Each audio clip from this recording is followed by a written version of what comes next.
안녕하세요. 제가 오늘 준비한 제목이 제로부터의 자유입니다. 위에 이제 그림이 있는데 암, 믿음, 드림에 대한 이 세 가지의 원리에 대해서 제가 좀 전달해 드리고자 합니다.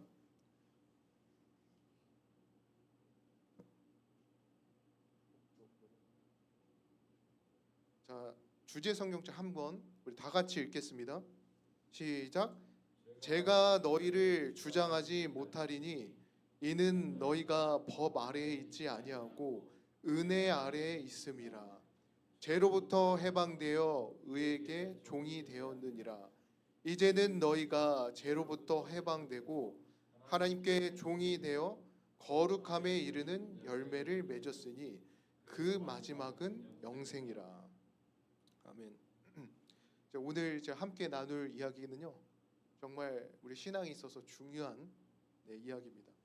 그냥 설교를 듣는다 생각할 수 있겠지만은 또 이 말씀이 또 우리의 인생에 있어서 정말 중요한 또 가르침을 줄 거라고 생각합니다. 제가 하나 질문을 하자면요, 이런 경험을 가졌을 거라고 생각이 들어요. 내가 이번에는 좀 달라져야지, 내가 이번에는 좀 변화가 될 거야, 이렇게 다짐한 적이 있는데 누구나 다 이런 다짐을 합니다. 그러나 그런 다짐이 얼마나 갈까요? 한 일주일, 한 3일, 4일? 어쩌면은 그날 하루에 끝날 수도 있어요. 누구나 다 같습니다. 근데 이 새해가 되면요, 다 처음에 이렇게 결심을 또 많이 하시는 분들이 많이 있더라고요. 뭐 공부에 대한, 또 운동에 대한, 뭐 다이어트에 대한, 또 말씀에 대한. 이번에는 정말 내가 올해는 잘해야지 하는데 시간이 지나면은 또 잊어버립니다. 제가 나눌 이야기가 이겁니다. 우리는 정말 주님 안에서 너무 변하고 싶은데 왜 변하지 못할까? 우리가 중요하게 알아야 될 거는요, 어떻게 하면은 내가 변할 수 있을까? 이겁니다. 해답은 우리가 잘 알고 있는 성경에 있습니다. 그 중에서도 제가 말하고자 하는 그 로마서에 그 내용이 들어 있습니다. 제가 이 내용에 들어가기 전에 이 로마서의 짧은 배경 설명을 하겠습니다. 이 로마서라는 책이 굉장히 특별한 책입니다. 이게 우리가 뭔지 알죠? 사도 바울이 쓴 책이죠. 그 쓴 편지입니다. 근데 다른 편지하고는 전혀 달라요. 보통 이 바울의 편지를 보면은 이제 새로운 교회가 문제가 생기면은 그 교회에 이렇게 편지를 보내죠. 왜 너희가 왜 이상한 걸 믿고 있냐? 너희끼리 왜 싸우냐? 이런 이제 편지를 보내는데, 해결용 편지를 보내는데, 이 로마서는 전혀 다릅니다. 바울이 한 번도 가지 않았던 이 로마 교회에 보낸 편지예요. 그래서 이 어떻게 썼나 이걸 보면은 이 교과서처럼, 이 헌법처럼 이 복음 그 전체에 들어있는 그 시스템을 ABCD처럼 이렇게 차례대로 순서대로 쫙 정리해서 이렇게 써여졌습니다. 여러분, 헌법 잘 아시죠? 그 나라의 기본적인 원리가 다 들어있잖아요. 로마서가 딱 그렇습니다. 이 기독교 신앙의 헌법이에요. 굉장히 이 내용이요, 체계적이고 이게 논리적입니다.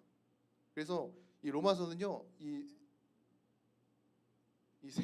세 덩어리로 이제 이렇게 나눠집니다. 1장에서 8장까지가 이 복음의 핵심 교리입니다. 우리가 봐야 될 부분이고요. 9장에서 11장이 이스라엘의 역사와 하나님의 그 계획, 그리고 12장부터 16장 여기까지 어떻게 살아야 하는가. 근데 우리가 볼 이 6장은요, 이 첫 번째 이 단락 덩어리에 굉장히 클라이맥스예요. 핵심 중에 핵심입니다. 이 6장으로 제가 이거를 설명하기 전에 먼저 5장까지 우리가 알아야 돼요. 이것을 모르면은 이 6장이 이해가 안 됩니다. 1장부터 이 5장까지를 사실 이 한마디로 정리하자면은 이게 하나의 법정 스토리 드라마처럼 이 바울이 검사처럼 이렇게 말합니다.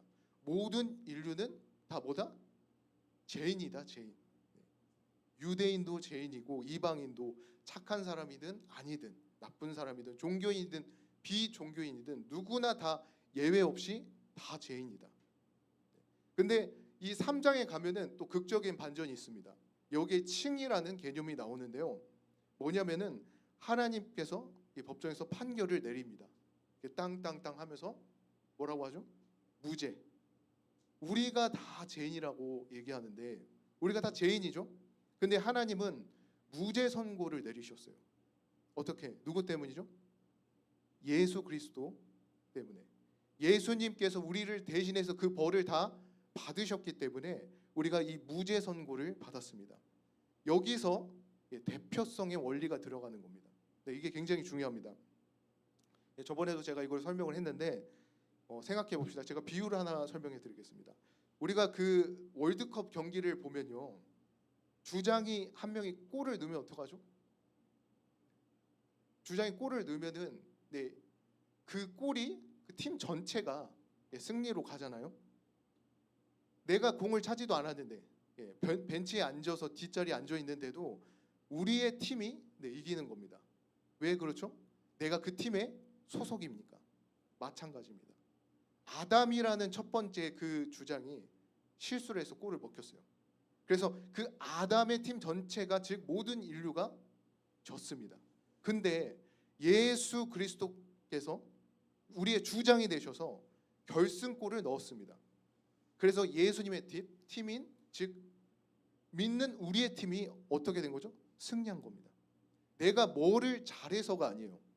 내가 속한 팀이 이겼기 때문에 나도 뭐 한 거죠? 이긴 겁니다. 이게 바로 우리가 알아야 될 대표성의 원리입니다. 여기까지 한 5장까지의 이렇게 내용인데 법정에서 무죄 선고를 우리가 받았다. 그런데 이 내용을 보다 보면 좀 위험한 질문이 또 하나 나와요. 사람들이 이렇게 생각하는 게 있습니다. 내가 무죄 선고를 받았으니까, 은혜가 모든 걸 덮어주니까 이제 막 살아도 되는 게 아닌가. 어차피 내가 용서받을 텐데 내가 좀 죄를 지으면 어때? 은혜가 더 풍성해지는 게 아닌가? 되게 이게 솔직한 이게 질문인데 많은 사람들이 이것을 속으로 생각하지만은 이걸 입 밖으로 내놓을까요? 아니죠. 근데 바울이 이런 질문을 할 거를 정확하게 알고 로마서 그 6장에 단호하게 2절에 말합니다. 그럴 수 없다. 절대로 안 된다. 왜 그러죠? 복음은 죄를 지을 수 있는 자유가 아닙니다. 복음은 죄로부터의 자유예요. 죄로부터의 자유. 이거는 완전히 다른 겁니다. 내가 감옥에서 나왔어요.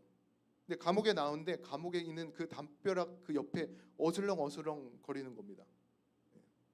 너는 자유인인데 왜 감옥의 옆에 있냐? 이게 많은 그리스도인이 그래요. 법적으로는 나는 자유인인데 자유인으로 사는 방법을 잘 모릅니다. 그래서 바울이 이 문제를 해결하기 위해 침례라는 그 상징을 꺼내서 얘기를 합니다. 물에 잠기는 게 뭐죠?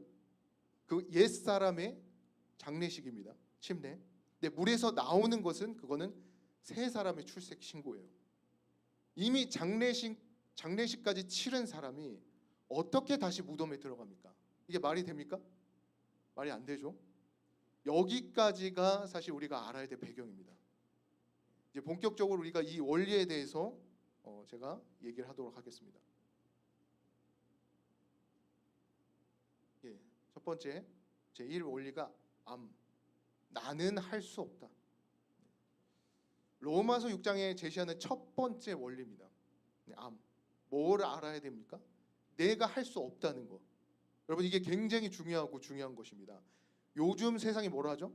이 자기계발서를 보면은 넌 할 수 있어. 넌 할 수 있어. 너 안에 이 작은 거인이 있어. 긍정적으로 생각하면 불가능한 게 없다. 맞는 말이죠. 틀린 말은 아니에요. 근데 로마서 6장은 그것을 정반대로 얘기하고 있습니다. 너는 할 수 없다. 할 수 없다는 것을 인정해라. 로마서 6장 6절 한번 보겠습니다. 여기 보면은 우리의 옛사람이 예수와 함께 십자가에 못 박힌 것은, 이거는 뭐죠? 과거형입니다. 과거형. 이미 완료된 일이에요. 완료된 일. 지금에 계속 진행되고 있는 진행형이 아니에요. 이게 무슨 말이냐? 우리의 그 옛사람이 개선의 대상이 아닙니다. 수리의 대상이 절대 아니에요. 만약에 내가 조금이라도 고쳐서 쓸만했으면은 하나님께서 굳이 자기 아들을 보내서 옛사람을 십자가에 못 박혔을까요? 네, 사형시키지 않았을 겁니다. 사형은 고쳐 쓰는 게 아니죠. 사형은 완전히 죽는 것입니다. 저도 이것을 깨닫는데 시간이 좀 걸렸어요. 제가 처음에 이게 사역을 좀 시작했을 때 열정이 가득했습니다. 젊을 때 다 그렇죠. 나는 좀 다를 거야. 나는 좀 넘어지지 않을 거야. 이렇게 하면서 신학과에서 새벽 기도도 많이 했었습니다. 금식 기도도 하고 성경 통독도 하면서 정말 열심히 그 열정으로 살았어요. 근데 시간이 지나면서 정말 이 내 안에 있는 그 어두운 면들이 하나씩 올라오는 것입니다. 교만도 나왔고 질투도 나왔고 욕망이나 분노도 나왔어요. 제가 참 그런 생각 때문에 참 여러 가지로 충격을 받았었는데, 나는 그리스도인인데, 나는 전도사인데, 내가 이렇게 신앙을 열심히 공부했는데도, 기도를 많이 하는데도 왜 내가 이런 모양일까? 그렇게 기도를 하면서도 내 자신이 무너지면서 하나님께 간절히 매달리면서 기도할 때 제가 그랬습니다. 하나님, 저는 자격이 없는 것 같습니다. 저는 왜 저 자신이 왜 변하지 않았습니까? 근데 그런 순간에도 하나님께서는요, 제 마음속에서 이렇게 속삭이는 것입니다. 내가 할 수 없다는 것을 왜 이제 아냐고. 그게 바로 십자가가 필요한 이유다. 제가 그때 굉장히 깊이 좀 깨달았어요. 내가 할 수 없다는 게 실패가 아니라 시작이구나. 이거에 대한 우리가 암이라는 것을 모르면은 이 두 가지의 극단이 빠집니다. 첫 번째 극단은 뭐죠? 값싼 복음. 어차피 내가 구원 받았으니까 죄 지어도 괜찮아. 이게 뭐죠? 방종이요, 방종. 네, 두 번째 극단은 뭐죠? 율법주의. 내 노력으로, 내 의지로 뭔가 해보겠어. 이건 교만입니다, 교만. 둘 다 뭐죠? 이미 내가 죽었다는 사실을 모르는 거예요. 여러분, 이것을 다 같이 한번 외치겠습니다. 시작. 나의 옛사람은 이미 죽었다. 한 번만 다시 한번 하겠습니다. 시작. 나의 옛사람은 이미 죽었다. 이게 우리가 알아야 될 첫 번째 암이라는 원리입니다. 나는 할 수 없다는 것을 아는 것. 두 번째를 보겠습니다. 믿음, 여김. 그런데 그리스도는 하신다. 우리가 첫 번째 원리에서 배웠어요. 나는 할 수 없다. 근데 내가 할 수 없다는 게 만약에 그걸로 끝나면은 우리는 뭐죠? 희망이 없는 거예요. 완전 절망밖에 없습니다. 그런데 우리에게 가장 기쁜 소식은 이 두 번째 원리, 이 믿음입니다. 정확하게는 여김입니다. 여김. 로마서 6장 11절 한번 다 같이 읽겠습니다. 시작. 너희 자신의 죄에 대하여는 죽은 자요 그리스도 예수 안에서 하나님께 대하여는 살아있는 자로 여길지어다. 여긴다. 참 이게 핵심입니다. 여긴다. 여긴다. 이게 하나의 그냥 정신 승리를 말하는 게 아닙니다. 현실은 내가 이렇게 빚더미 속에 있는데 나는 부자야 하는 것과 뭐가 다른가? 이 차이가 뭐냐면 이 객관적인 이 사실이 있냐 없냐의 차이입니다. 예를 들어서 내가 한 100억의 빚을 졌다고 생각해 봅시다. 100억이라고 생각하면 참 어마어마하죠. 굉장히 큰 돈입니다. 근데 저만 생각해도 이제 내 삶은 끝났어. 이거 평생 갚아도 갚지 못할 거야. 근데 어느 날 한 변호사가 연락이 와요. 정말 축하한다고 갑자기 돌아가신 할아버지나 누구께서 당신을 위해 유산을 남겼습니다. 네, 그 돈이 한 1,000억이라고 생각해 봅시다. 그래서 이 모든 상속 절차가 끝났어요. 이제 그 돈은 명백히 나의 돈입니다. 근데 제가 그 사실을 안 믿는 거예요. 아니야, 나는 그럴 일이 없어. 난 여전히 빚쟁이야, 빚쟁이. 이렇게 하면서 생각하면서 빚 도촉에 시달리면서 절망 속에 사는 것. 이게 뭐죠? 겸손인가요? 어리석음이죠, 어리석음. 여러분, 이게 바로 우리가 알아야 될 여김입니다. 없는 사실을 만들어내는 정신 승리가 아니라 이미 법정에서 내 것 그리고 그 상속 재산이 이미 내 실제 현실에서 인정받고 그것을 받아들이는 것 여김입니다. 내 감정이 어떻든 내 상태가 어떻든 법적으로는 나는 이미 뭐 한 거죠? 죄에 대하여 죽은 자, 의에 대하여 산 자. 이게 나의 신분이다. 네. 우리가 이거를 있는 그대로 믿고 받아들이는 것입니다. 영어 성경을 보면은 이것을 리컨이라고 하는데 리컨이 뭐죠?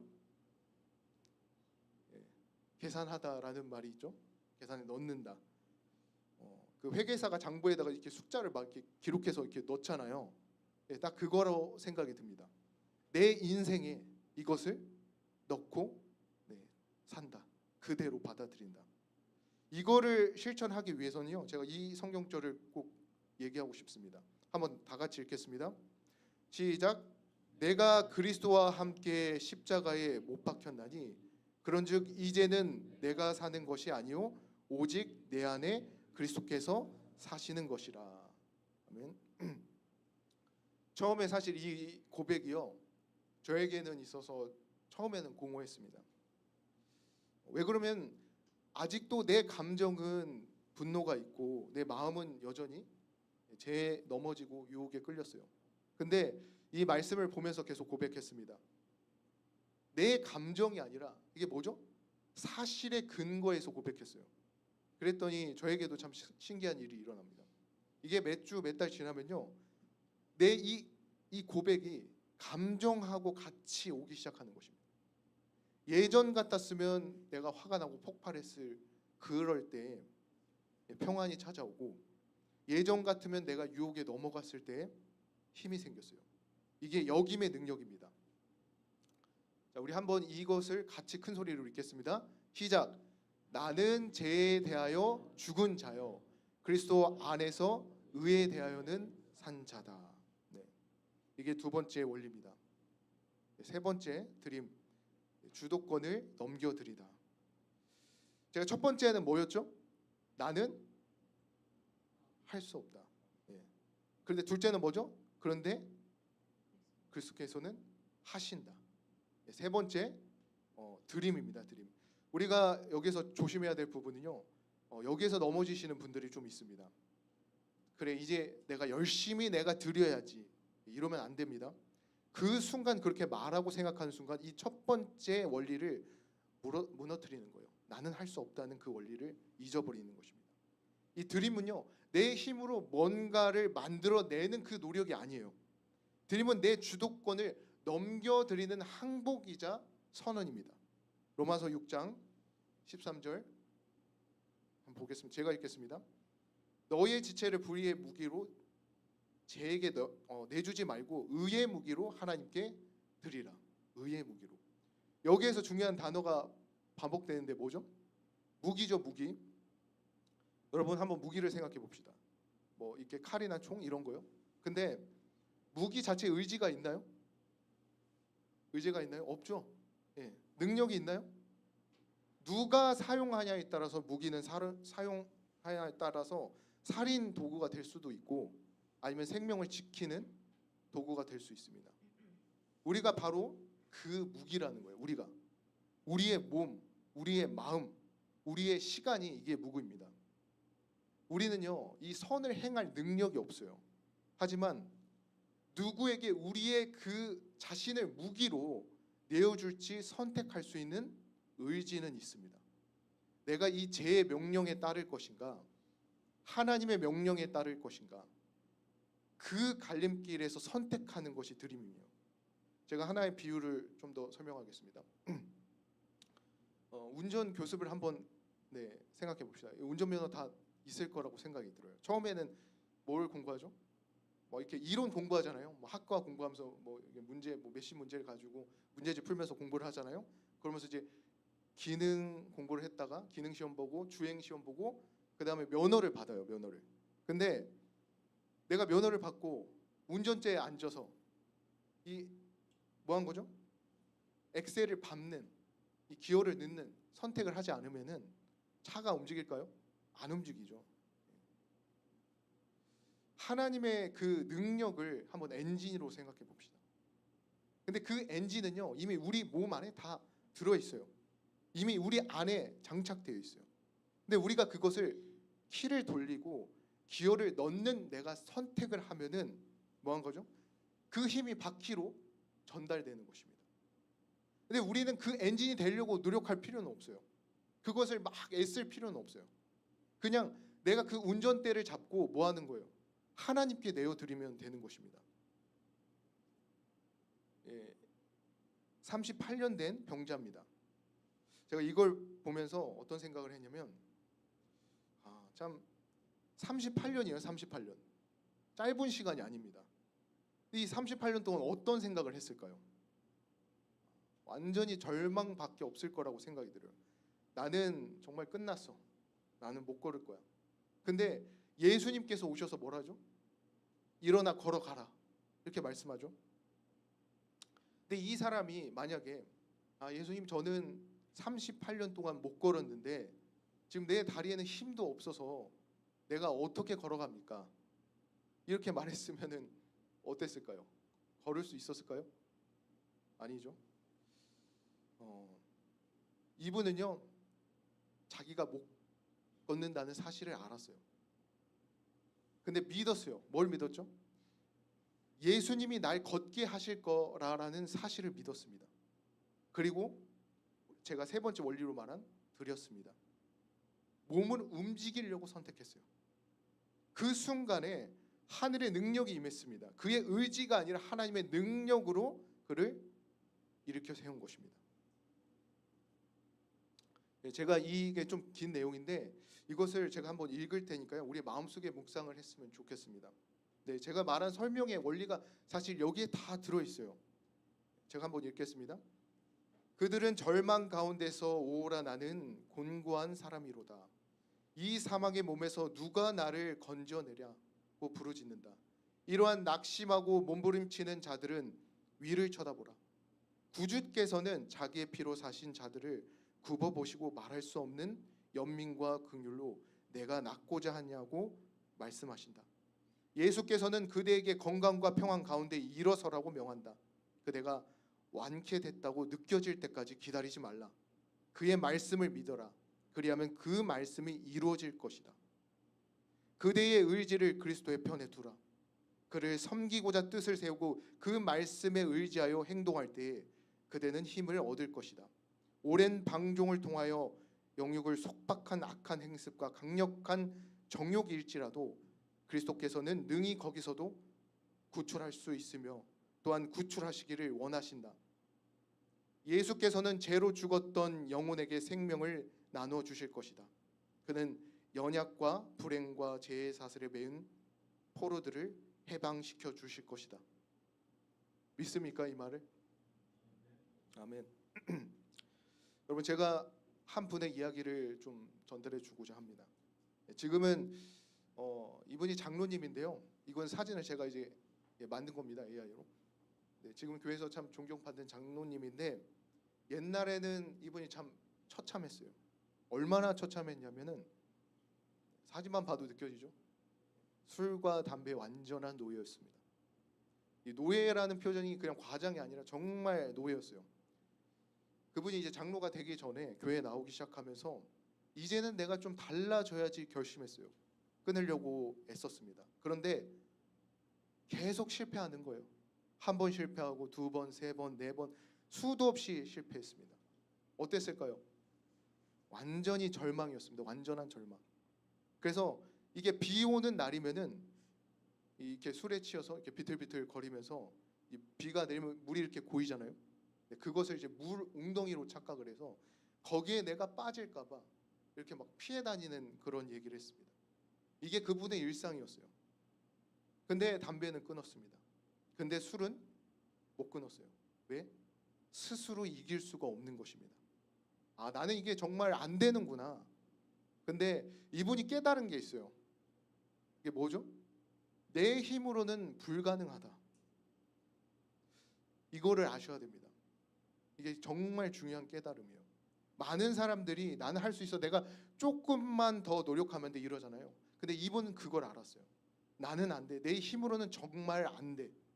그런데 동시에 이걸 알았습니다. 주님께서 내 죄를 용서하셨어. 주님이라면 내가 이걸 이겨낼 수 있어. 이 로마서 6장에 나오죠. 우리 옛사람이 예수와 함께 십자가에 못 박혔다. 죄의 몸이 죽었다는 겁니다. 더 이상 죄의 종이 아니라는 거예요. 근데 이분이 이 패배의 끝에서 이 절망의 바닥에서 이걸 알았어요. 머리로 아는 게 아니라 온몸으로 깨달았어요. 내가 죽었구나. 내 힘이 죽었구나. 그런데 주님께서는 살아 계시는구나. 주님이 내 안에 계시는구나. 그 다음이 중요합니다. 알았으면 이제 뭐 해야죠? 그 다음 믿어야죠. 장로님이 매일 기도했습니다. 매일. 지금 저는 못합니다. 그런데 주님께서는 하실 수 있습니다. 주님이 내 안에 계시니까요. 이렇게 계속 기도했습니다. 충동이 막 이렇게 올라와요. 술 먹고 싶은 충동. 그 순간 얼마나 힘들었겠어요. 진짜 이게 투쟁이었다고 합니다. 땀 흘리는 투쟁. 근데 이분은 계속 주님께서 승리하실 거야. 주님이 나를 이기게 하실 거야 믿었어요. 6장 11절인데 이게 굉장히 중요합니다. 너희도 죄에 대하여 죽은 자요 같이 여기고 하나님께 대하여는 그리스도 예수 안에서 살아있는 자로 여겨라. 이 여긴다는 게 뭐예요? 믿음입니다. 믿음. 사실로 받아들인다는 거예요. 세 번째 이 드림, 주님께 내 몸을 드립니다. 그래서 이렇게 몇 년이 흘렀습니다. 뭐 하루아침 만에 뭐 고친 게 아니에요. 그렇게 기도하고 투쟁하고 또 넘어지고 또 기도하고 투쟁하고 그렇게 반복했어요. 결국에 어떻게 됐죠? 어떻게 됐을까요? 자유로워졌습니다. 술로부터 해방이 됐습니다. 어떻게 되죠? 충동이 올 때마다 이렇게 기도했습니다. 주님 저를 드립니다. 제 손을 드립니다. 내 입을 드립니다. 제 몸을 드립니다. 로마서 6장 13절이죠. 너희 지체를 불의의 무기로 제에게 주지 말고 의의 무기로 하나님께 드려라. 드린다. 내 것이 아니라는 거잖아요. 주인이 바뀐 거예요. 술의 노예에서 하나님의 의의 종으로 바뀐 것입니다. 이게 진정한 자유입니다. 이게 드림의 능력이에요. 이것을 어떻게 하면 구체적으로 우리가 삶에 실천할지 이 세 가지 원리에 대해서 제가 다시 한번 설명하겠습니다. 이거는요 한 번 하고 끝나는 게 아닙니다. 매일 매 순간 호흡처럼 반복해야 되는 거예요. 이것을 영적 호흡이라고 해요. 매일 아침 또는 내 삶에서 내가 시작할 때 하나님 저의 옛사람은 그리스도와 함께 십자가에 못 박혔습니다. 저는 스스로 거룩할 수 없습니다. 하지만 저는 죄에 대하여 죽은 자요 그리스도 안에서 의에 대하여는 산 자입니다. 이것이 나의 신분입니다. 오늘 하루 나의 이 계획과 시간 내 몸과 마음을 그 주도권을 주님께 드립니다. 저를 의의 무기로 사용해 주세요. 하루를 살면요 내가 이런 죄의 이런 습관이나 옛 유혹이 올라올 때마다 이 세 단계를 계속 반복하시길 바랍니다. 화가 올라올 때마다 그 순간 기도하세요. 이게 나의 옛사람이구나. 근데 그거는 이미 죽었어. 주님 이 시간 주님께 나를 드립니다. 나에게 이런 유혹이 올 때마다 멈추고 기도하세요. 이게 나의 옛사람이구나. 그는 이미 죽었어. 주님 이 순간 저를 주님께 드립니다. 교만이 오면 멈추고 기도하세요. 신기하게도요 보통 이렇게 하면은 대부분의 유혹은 다 꺾입니다. 이 성화는요 급진적인 혁명이 아니에요. 점진적인 진화입니다. 이 세 가지 원리를 실천했다고 해서 내일 아침에 내가 완벽해지는 게 아니에요. 성화는요 단번에 완성되는 게 아니라 날마다 나를 드림을 통해서 조금씩 그리스도를 닮아가는 과정입니다. 그래서 이거는 급진적인 혁명이 아니라 점진적인 진화입니다. 저는요 10년 전에 제 모습과 지금의 저의 모습을 비교해 봅니다. 여전히 저는 연약해요. 여전히 실수하고 여전히 저는 넘어집니다. 근데 분명히 달라진 거는 있어요. 예전에 제가 이렇게 화를 참지 못했던 그런 상황에서도 평안을 유지할 수 있고, 예전에 일주일 동안 끌었던 그런 나의 안에 있는 원망이 또 하루 안에 용서가 되고, 예전에 정말 무너졌던 그런 유혹 앞에서도 대부분 승리로 이길 때가 있습니다. 이게 제가 강해서일까요? 제가 거룩해서일까요? 아니죠. 아닙니다. 여전히 저는 약합니다. 다만 제가 날마다 죽고 날마다 믿고 날마다 이 드리는 그 원리를 제가 조금씩 실천했을 뿐이에요. 이런 반복되는 우리의 이 실패 앞에서 혹시 이런 분 계십니까? 저는 이미 수도 없이 시도했습니다. 근데 계속 실패해요. 이제 나에게는 희망이 없는 것 같습니다. 제가 이 말해드리고 싶은 거는요, 여러분, 우리의 실패는요, 이 원리가 작용했지 않았다는 증거가 아니라 오히려 이 원리를 제대로 적용하지 못했다는 증거입니다. 대부분의 경우는요, 이 세 가지 중에서 하나를 건너뛰고 있어요. 나는 할 수 있어 라고 말하면서 자기의 의지와 자기의 노력으로 자기의 뭔가 자기의 힘으로 이것을 이겨내려고 해요. 근데 이거는 율법주의입니다. 반드시 실패하게 돼 있어요. 어떤 사람은 이 두 번째를 건너뛸 때가 있어요. 머리로는 아는데 마음으로는 믿지 않는 것입니다. 정말 내가 죄에 대하여 죽은 자일까? 의심해요. 확신이 없습니다. 이러면 능력이 나타날 수가 없습니다. 마지막 세 번째는요, 알고 내가 믿고 있는데 뭐 한 거죠? 실제로 자신의 드리는 선택을 하지 않는 것입니다. 내가 아침에 기도는 하는데 하루 종일 뭐 해요? 내 원하는 대로 사는 것입니다. 솔직히 내 자신을 돌아봅시다. 내가 어느 단계를 빠뜨리고 있는가? 우리의 삶에서 유독 넘어지는 어떤 문제가 있나요? 정말 내가 이거를 끊어내고 싶다, 이런 습관이 있나요? 그게 이제 분노일 수도 있고, 뭐 어떠한 거짓말, 탐욕, 게으름, 교만일 수도 있습니다. 우리의 그런 성장을 가로막고 있다는, 반드시 그 넘어야 되는 그 문턱들 무엇인가요? 우리가 그런 오늘 이 말씀에 나눈 그 관점에서 그 문턱을 다시 한번 바라봅시다. 그 문제를 가지고 내가 하나를 어떻게 고쳐야 될 그 결점으로 바라보지 마시고, 그 문턱 앞에서 나는 할 수 없다는 절망이 아니라, 그래서 내가 그리스도가 필요하구나 라는 이런 새로운 시작을 발견했으면 좋겠습니다. 자, 제가 이거를 다시 한번 요약하는데요, 이것을 한번 30일 동안 우리의 삶 속에 적용했으면 좋겠습니다. 네. 제가 한번 읽겠습니다. 고백하세요. 나의 옛사람은 그리스도와 함께 십자가에 못 박혔습니다. 선언하세요. 여김. 나의 죄에 대하여 죽은 자요 의에 대하여 산 자입니다. 드리세요. 드림. 오늘 하루 나의 모든 것을 주님께 드립니다. 저를 의의 무기로 사용하세요.